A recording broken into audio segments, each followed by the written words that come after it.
What's going on, Raider Nation? Coaster here, just talking about the game. I'm sorry if this is windy, and I hope you could hear me, but I'm just gonna rant after the game. I just got back from watching it, and wow, whew, what a win!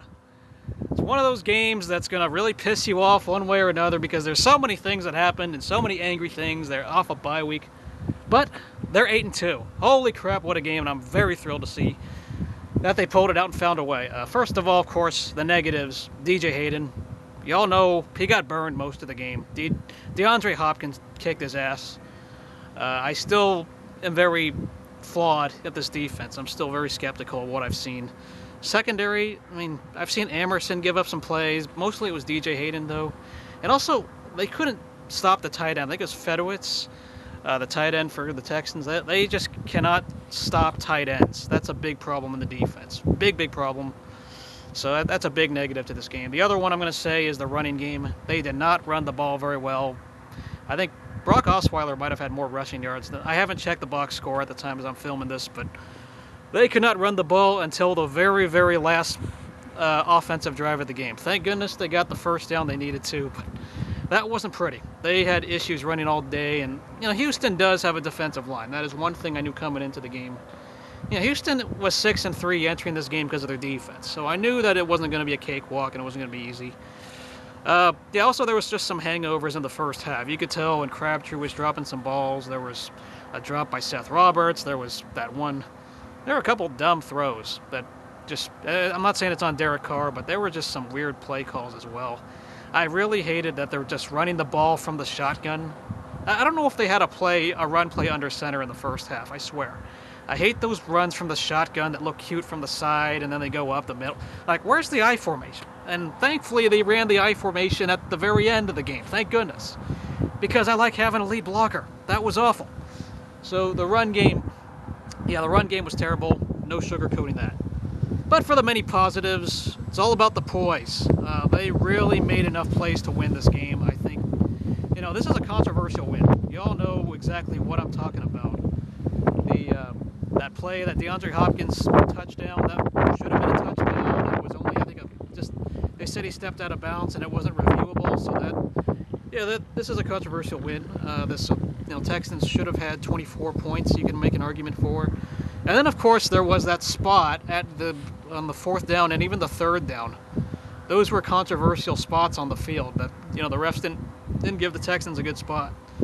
And worse yet is they had to challenge it and lose a timeout. So that's another 40 seconds off the clock. So really, the referees kind of gave the Raiders a win a little bit in this game. I mean, 7 points, it's a one-possession win. So the referees, that might have been the biggest positive, was getting the referees to get some plays in our favor. Really, as I said, this is a controversial win and all that. But the other positive, Michael Crabtree did a good job at drawing flags. There were two big pass interferences that were drawn later in the game. I would argue the one in the fourth quarter was like a soccer dive. Fittingly they were down in the Azteca, in Mexico. So there was a little bit of a dive near the end, but it set up a later score. And thank goodness they got the touchdowns they needed to, because they weren't getting in the end zone very well. They had issues running the ball up the gut, and they had some issues in the red zone. I mean, the two touchdowns in the second half were both big plays. There was the one to Olawale, and then there was the other one to Amari Cooper. One thing I will say, like in the fourth quarter, you could tell the defenses were gassed. Especially, I thought the Raiders were really gassed. I mean, if Brock Osweiler was a more competent quarterback, they would have lit this defense up in the fourth quarter. They would have, if a better quarterback was throwing. There were some open receivers, and I think the Raiders got really, really lucky there. But on the flip side, Houston's defense was also gassed, because that play to Amari Cooper and even the play to Richard, you could tell they were gassed. So it was an even playing field. If anyone has been up to mile-high elevation, or even, I think it was 7,000 feet up in Mexico. I mean, I've been to South America and the Andes Mountains, so I've been to 8,000 feet up. I know exactly what it's like to even just go up some stairs, like 4 floors of stairs. I've done that. It's not fun. All right, it really is not fun to be. They looked gassed after 3 quarters. So, the Raiders pulled out just enough. I do got to give some credit to Derek Carr for having some poise in the fourth quarter. He has all these fourth quarter comebacks that's piling up, fourth quarter wins. And that's what's going to make a lot of people buy into him. And right now, so far, so good. I mean, that one mistake he made was in the third quarter. He got a little cute. Maybe it was the bad miscommunication on the play, but he threw that pick. That was like a punt, if you want to call it that. But, yeah, defense, I'm still going to say it. The defense is very flawed. Brock Osweiler, to me, is not a good quarterback. And there's a reason why I said it was good for Denver that they didn't sign him to a dumb contract. I mean, he's not looking like he's worth the money he's being paid. That guy is a terrible quarterback.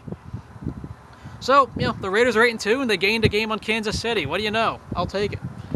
But, as I said, this team can still get better. I'm not going to just pump my fist and say that's it. There's still a lot of football to be played. Still got 6 games. I'm happy to be 8-2. I'm happy to be where they are, but I don't think this team is still as good as their record is. They're getting everything. All the close games are going their way, and who knows? You're going to be due.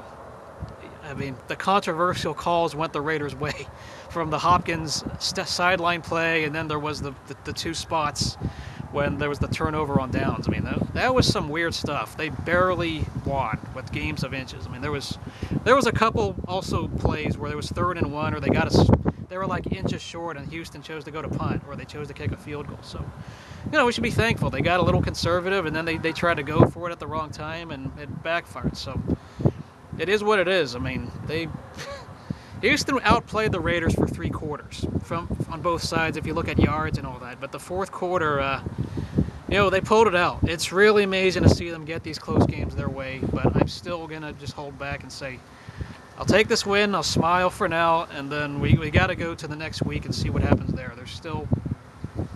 They still got to look better. They still got to get better, and I think this team knows that. So, good win. Really good win in Mexico. It's nice to say you're winning on a neutral turf out in Mexico. Raiders ganaste. Estoy contento cuando Raiders ganaste. I'll take it. Go Raiders. Vamos. See you guys later.